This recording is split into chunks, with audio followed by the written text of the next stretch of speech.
Salut chers amis, comment allez-vous?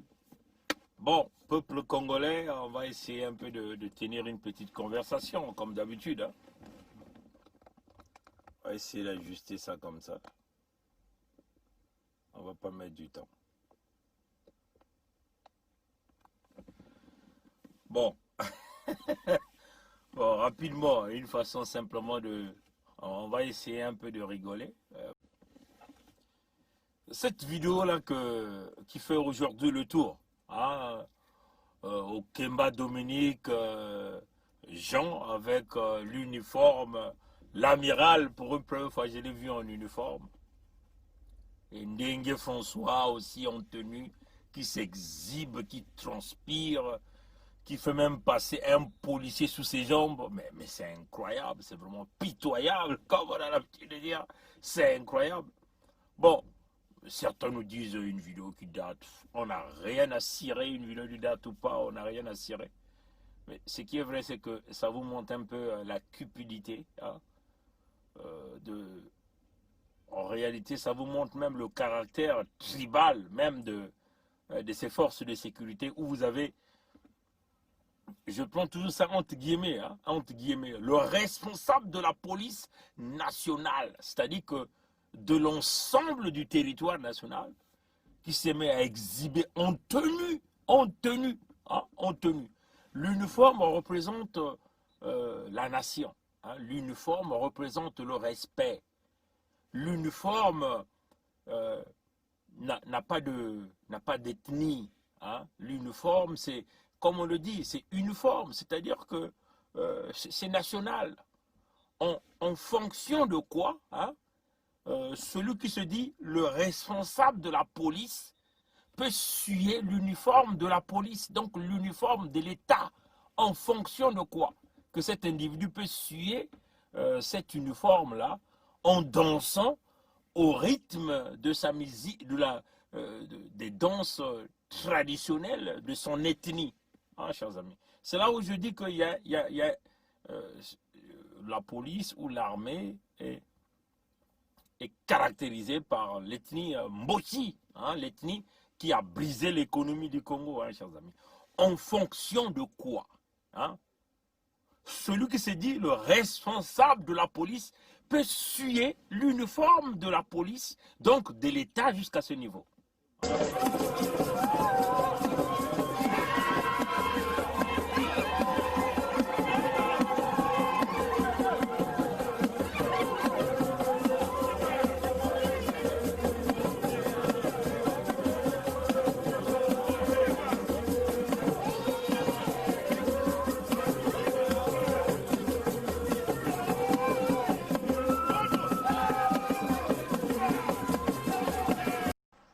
Nous avons souffert dans ce pays-là, nous les guerriers. L'avenir d'Mboshi. L'avenir d'Mboshi. L'avenir d'Mboshi. Et qu'après, ça souffre que serait l'Mboshi. Il faut qu'on réfléchisse. Je le dis en connaissance de cause. Je dis fais. Je sais comment nous sommes organisés. Je sais. Vous savez comment l'armée est organisée. J'aime me dire ça en bouche. Moi je suis moyen. Vous êtes aussi moyen. Quand je dors la nuit, je vois de n'importe quoi. Les gens avec les saguets et les rapides. Donc, maintenant, si vous existez que je parte, sortez vos symboles traditionnels. Je tiens, vous tenez, et je vais. Sinon, je ne veux plus. Le président m'a regardé. Il n'a pas sorti les symboles traditionnels. Et nous nous sommes séparés. Je suis sorti de son bureau. Oui, chers amis. Bon, celui qui se dit le chef des services secrets de Sassou, Okemba Dominique Jean, donc une haute fonction de l'État, donc un fonctionnaire haut gradé de l'État, hein? Tout ça, je le prends toujours entre guillemets, hein, parce que nous savons que nous faisons face au bourricot, hein, c'est au bourricot. Bon, lui aussi avec sa tenue de entre guillemets, toujours entre guillemets, parce que c'était un amiral sans vaisseau. Hein, c'est clair, il a fait Saint-Mexan, il a brillamment échoué à Saint-Mexan. En fonction de quoi, hein, entre guillemets, l'amiral Okemba Dominique Jean peut-il se mettre à exhiber leur danse mochi avec l'uniforme des forces de sécurité du Congo. C'est là où moi je me dis, tout se résume autour de l'avenir de Mboshi. Hein? À l'avenir de Mboshi.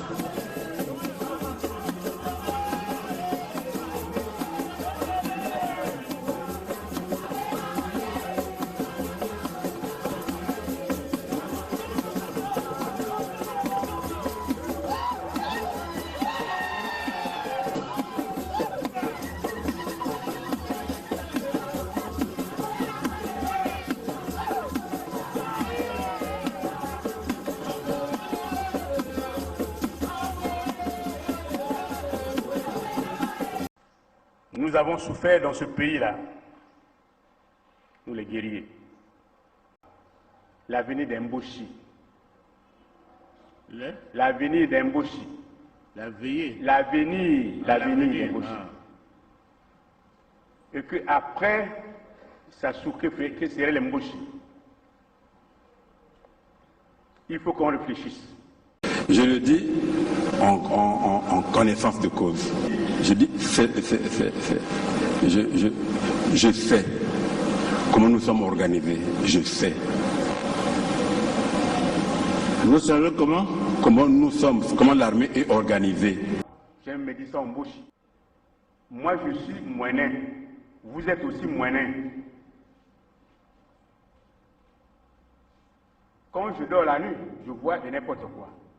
Les gens avec les saguets et les rapias. Donc, maintenant, si vous existez, que je parte, sortez vos symboles traditionnels. Je tiens, vous tenez, et je vais. Sinon, je ne veux plus. Le président m'a regardé.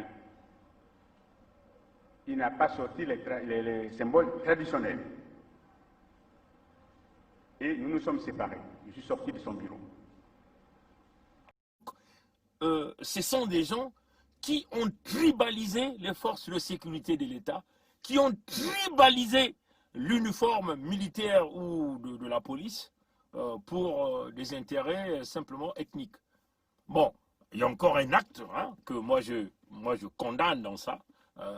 Ndengue François Jean, entre guillemets, le responsable de la police nationale, se met à exhiber des danses et à demander à un officier, hein, chers amis, suivez ça, à un officier hein, de la police de se courber et de passer entre ses jambes par 2 reprises. Ah, nous avons vu cet acte-là.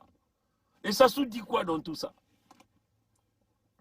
Nous avons vu parfois en RDC, hein, quand on nous voyait, on nous montrait des policiers danser, exhiber des danses au rythme de Zaïko, on nous aurait dit que ces policiers-là ont été radiés.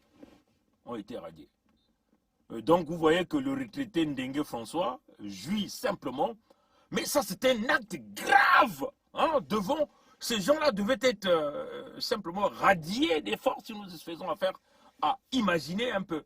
Un général de l'armée américaine ou un général de l'armée canadienne hein, ou le chef de la police va se mettre à exhiber des danses de son ethnie pendant des heures et des heures et à demander même à un officier de passer sous ses jambes. Hein, chers amis, ça c'est un acte grave. C'est un acte grave. Donc vous voyez bien que nous faisons affaire aux villageois, aux bonobos, hein, ceux-là qui ont confisqué les forces de sécurité, ceux-là qui ont sué l'uniforme parce que la danse de leur ethnie ne représente pas la nation. En fonction de quoi cette danse représente la nation. Puisqu'ils étaient en train de s'exhiber avec les uniformes des services de sécurité de l'État. Vous voyez, chers amis. Donc nous pensons que sur ce point, on peut déjà condamner ces individus. Et une fois encore, nous réitérons que nous faisons affaire aux tribalistes, hein, c'est-à-dire que des gens qui pensent que l'État leur appartient. Et encore, un deuxième acte. Bon, voilà, Ça, c'est un homme qui se met ici à quémander de l'argent au Fonds monétaire international. Hein? À quémander de l'argent. Il quémande de l'argent au Fonds monétaire international.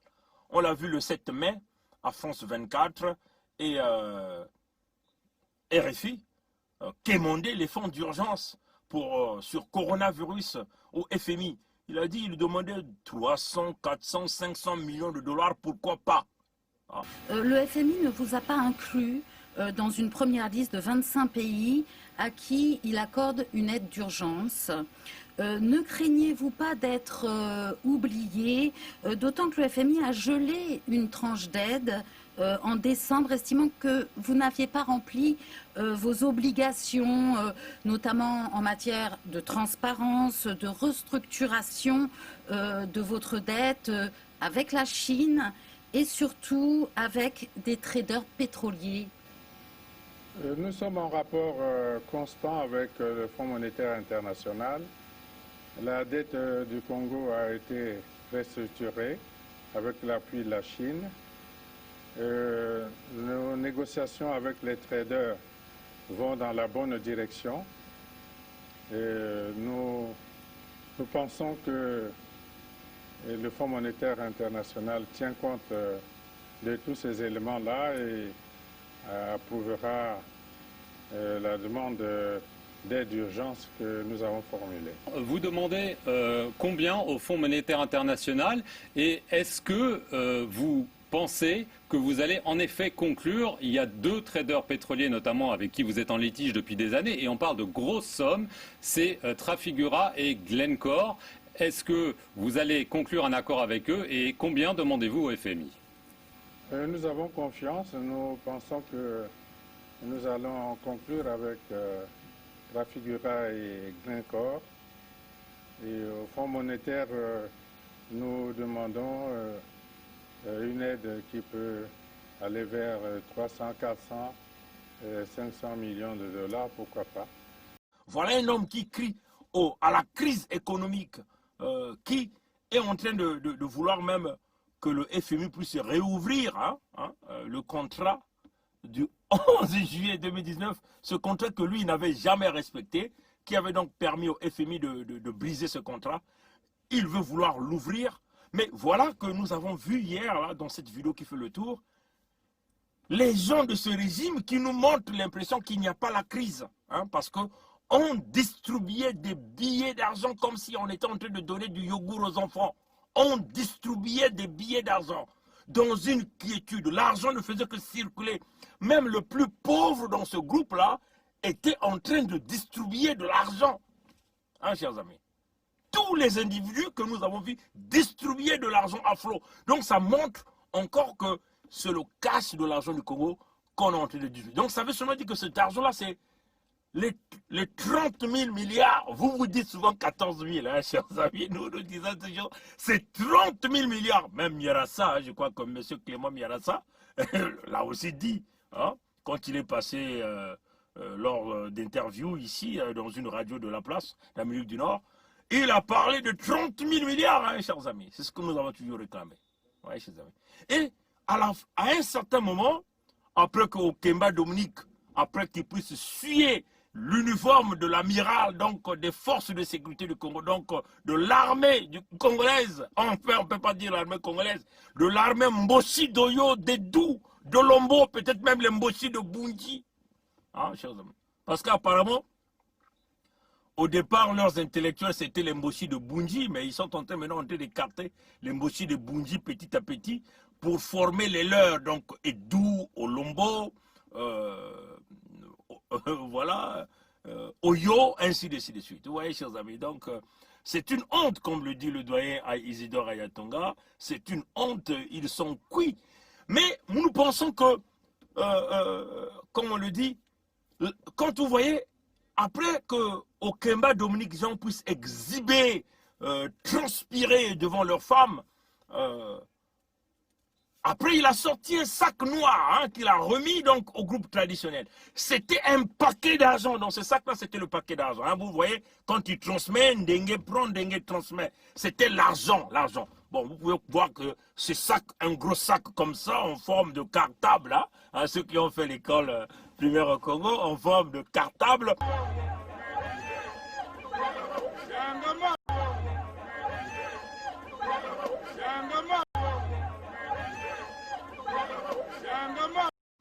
Rempli, hein, comme on peut dire simplement un sacoche rempli d'argent, vous comprenez bien que on peut estimer à 10 millions ou 20 millions. Hein? Vous pouvez voir par le volume. Hein? On considère que la manière c'était remplie, c'est minimum 10 millions de francs CFA. Ça, c'est clair, chers amis. Vous voyez, chers amis. Alors, c'est honteux, hein, très honteux et très ridicule. Bon, ça, c'est d'une part. De l'autre côté, nous avons pensé qu'ils ont fait exprès, hein, de mettre cette vidéo-là en public. Ils ont fait exprès de mettre cette vidéo-là en public. C'est une forme de provocation. Hein? C'est une forme de provocation. C'est aussi une forme de montrer qu'ils sont sereins. Hein? Que malgré tout le bruit qui se passe, qu'eux, ils sont sereins. Que leur pouvoir reste là debout, ils continuent à savourer et à jouir de leur pouvoir. Hein? C'est une forme de provocation. Bon,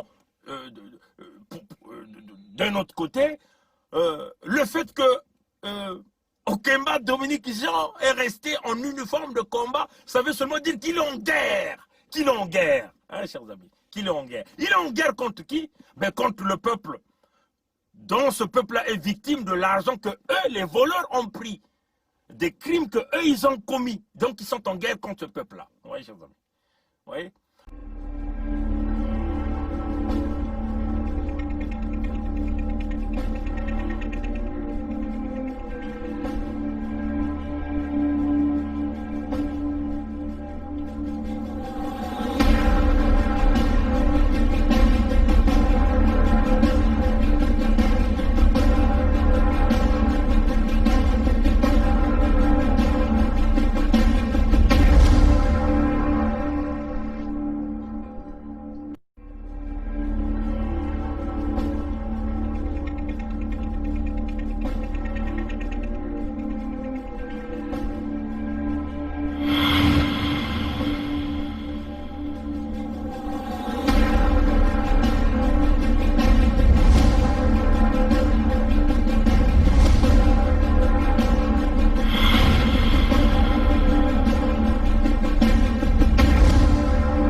Bon, si vous constatez, hein, dans le caractère Moshi, il y a aussi, vous allez voir, Stella Yoka. Stella Yoka. Qui est Stella Yoka?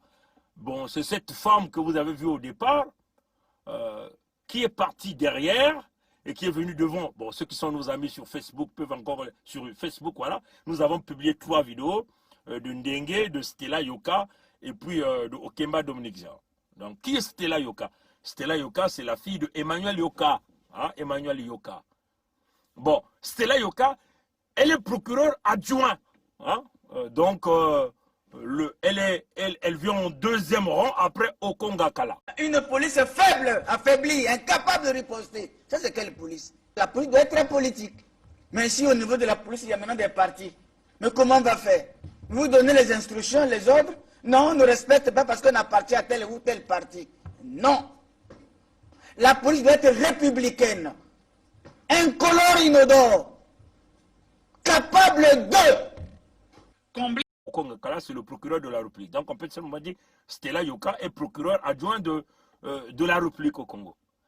Mais elle est qui? Elle est la maîtresse de Okemba Dominique Jean, chers amis. Voilà pourquoi on l'a positionnée là. Bon, ce qui est grave, ce que vous allez constater, c'est que puisque Okemba Dominique Jean était avec sa femme, peut-être la première femme, ou la femme de la maison, ou la femme officielle, et elle quitte derrière Elle vient donc exhiber la danse pour... ça fait partie typique, hein, c'est le typique de Mboshi, femme ou homme, c'est comme ça qu'ils sont. Des bourricots, des bonobos. Hein. Elle quitte là, elle vient donc danser pour exhiber, montrer donc à la rivale que moi aussi je suis là, quand même que le mari est avec toi, mais moi aussi je suis là. Hein. Et puis exhiber pour montrer à l'homme qu'elle aussi elle peut danser, comment on appelle, le Kingoli, je ne sais pas comment on le danse. Ah, vraiment, et la femme de Okemba, ignorante qu'elle est, bon, ou encore elle sait, mais c'est peut-être une façon de pouvoir humilier sa rivale. Ouais, chers amis. Donc, elle vient donc donner les billets à cette femme qui dansait, donc qui est aussi la maîtresse d'Okemba Dominique. Je suis sûr qu'elle savait. Elle lui bouge le dos et tout. Donc, vous voyez que, chers amis, là, vous aviez la police, représentée par Ndenge. Vous avez le tribunal, donc, qui est représenté par Yoka Stella, donc par translation Okongakala. Et vous aviez les services de sécurité représentés par Okemba Dominique Jean, sans oublier, comment ce gens-là, il s'appelle Akwangé, je ne sais pas quoi là, celui qu'on a récemment, on a nommé le chef des troupes de la présidence de Sassou Nguesso. Bon, on dit simplement la présidence par l'appellation. Donc, celui qui gère les milices de Sassou, je crois que c'était, je ne sais pas si son nom c'est Akwangé, en tout cas, aucune idée.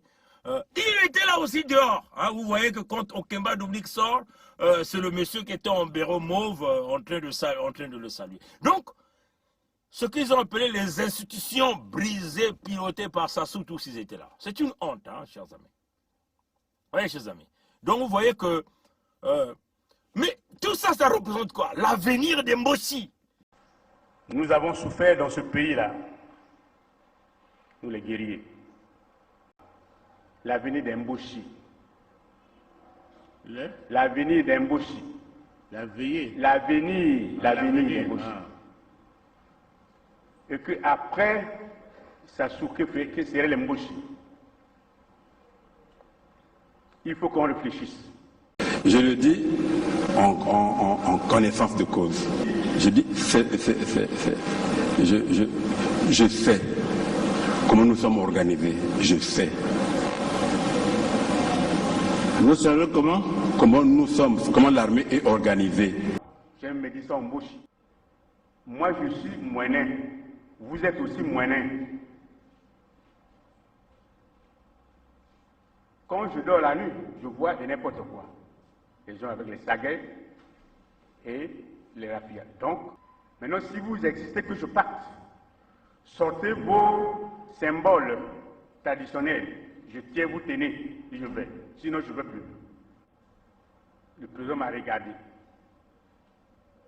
Il n'a pas sorti les symboles traditionnels. Et nous nous sommes séparés. Je suis sorti de son bureau. Ils narguent le peuple. Vous voyez que pendant qu'ils sont en train de quémander de l'argent, mais eux, ils ne vivent pas la souffrance. Hein. Nous considérons que cette vidéo, elle est nouvelle. Hein, elle est nouvelle. Même ce que les gens veulent nous vouloir distraire, elle est nouvelle. Parce que ce n'est pas pour rien qu'ils ont calculé le moment de pouvoir, en réalité, apporter la quiétude au sein de leurs troupes pour dire non, calmez-vous, nous sommes au contrôle. Non, ils ne sont pas au contrôle. Hein? Total est en train de bouger ses barges vers le Gabon. Hein? Total est en train de bouger ses barges vers le Gabon. J'étais la barge, voilà ce barge, il est tout en train de tracter. Il est là-haut. Il est dans mon nom. Il est bateau à vidéo. Quand il est dans mon nom, il est dans mon benda. Donc, benda tout mon benda. Momadou akwenda. Bateau soliste à mon benda. Le gars là qui est luné. Il y a un peu câble dans mon âne, il y a un peu de benda qui est donc le béton bon dans mon benda. Donc il demande de temps pour être chez ça au Gabon. Donc à tout à l'heure, il y a évidemment peut-être continuer à nous dire à la passeport, c'est de se protéger des réflexions.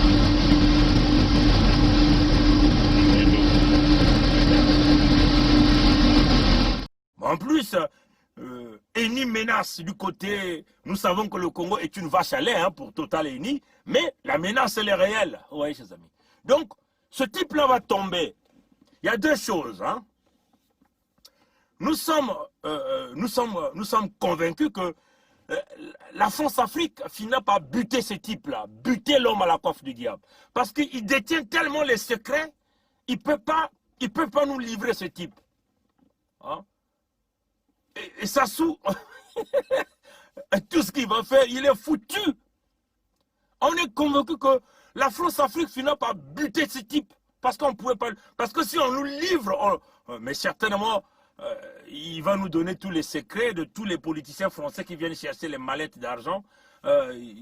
Comme vous comprenez, hein, Sassou, c'est comme il avait dit qu'il ne coulera pas seul, il coulera avec tout le monde. Donc, si on le laisse vivant, en nous remettant Sassou, ben, il va faire couler tout le monde politique, le monde des affaires, qu'il s'agit canadien, français, américain, bref, le monde occidental. Sassou va les faire couler.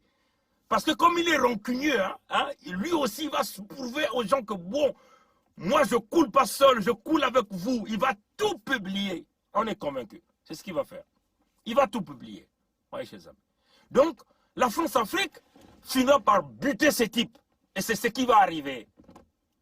Hein? Et c'est ce qui va arriver. Ils n'ont pas de choix de buter ces types parce qu'il a tellement sué tout le monde.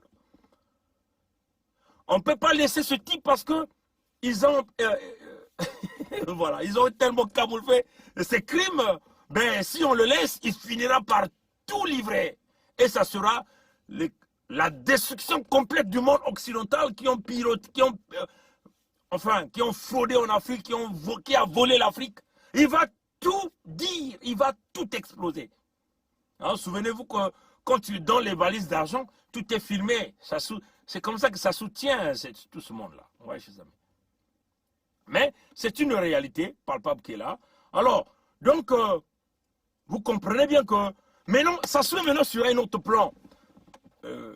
Il a maintenant créé un pont aérien entre Olombo et l'Érythrée. À l'heure où nous sommes en train de vous parler, ce n'est pas pour rien qu'il a laissé l'aéroport d'Olombo ouvert 24 heures sur 24. Et nous avons publié quelques photos que nous avons eues par notre système baie vitrée, authentique, hein, authentique. Et nous sommes bien là, à l'aéroport Sassou Nguesso d'Olombo. Parce que cet aéroport-là, ça s'appelle Sassou Nguesso. Nombreux ne connaissent pas, voyez, chers amis. Et donc, nous savons, l'Érythrée, c'est un pays hyper armé. Hein, hyper armé. Parce que l'Érythrée s'est toujours inventé qui peuvent livrer les armes à 3 pays. Et ces armes-là peuvent permettre à ces pays-là de faire la guerre pendant de longues durées. Hein, donc, vous voyez, chers amis. Donc, il a maintenant créé. Donc, après le Soudan de Béchir, comme Béchir n'est pas là, c'est maintenant l'Érythrée qui fait maintenant le pont aérien. Et donc, nous ne savons pas. En République centrafricaine, il y a une élection qui s'approche. Certains disent qu'ils veulent positionner Nsamba Mpanza. Certains disent qu'ils veulent positionner Bozizé. Les Diatodia, tous ils sont repartis. Souvenez-vous que Sassou a déjà créé la zizanie en République centrafricaine. En donnant des munitions, des armes aux anti-Balaka et les Séléka. Hein? Vous vous souvenez de ça. Vous voyez, chers amis. Donc, on le dit encore plusieurs fois. Il est prêt, surtout que le président Faustin Touadéra est maintenant l'ami des Russes. Voilà le jeu de Sassou. D'un côté, il dit aux Russes, je suis votre ami, venez avec moi. Mais de l'autre côté, il veut jouer les Russes parce qu'il doit protéger les intérêts de la France. C'est une équation compliquée. Voilà pourquoi les Français ne peuvent pas faire confiance à ce type-là. Les Français finiront par le buter. C'est ça la vérité. Et dites à Sassou qu'il sera buté. C'est ça qui est la vérité. C'est ça qui est la vérité. Et ça, nous on le dit parce qu'on voit ça venir. Et aussi, hein, il veut vouloir brûler maintenant le Kwilu. Hein, il veut maintenant vouloir brûler le Kwilu. Comme il a dit, dans les jours à venir, nous vous donnerons les points de contact, les agents qui sont chargés. On a déjà dit Romial Mobenda, mais c'est toute une liste. Hein. On est en train de le regrouper, on va vous faire une carte, les têtes d'affiche, et les hommes du Kwilu, les dignitaires du Kwilu qui font partie de ce complot pour protéger les intérêts de Sassou. Parce qu'il faut créer des troubles, tant qu'il n'y a pas la paix, lui, il va pérenniser le pouvoir. Hein? Ça fait partie du plan Mouyebara. Voilà pourquoi l'unité du Sud, comme nous sommes en train de l'évoquer 1 million de fois.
Donc, l'unité du Sud demeure l'unique moyen.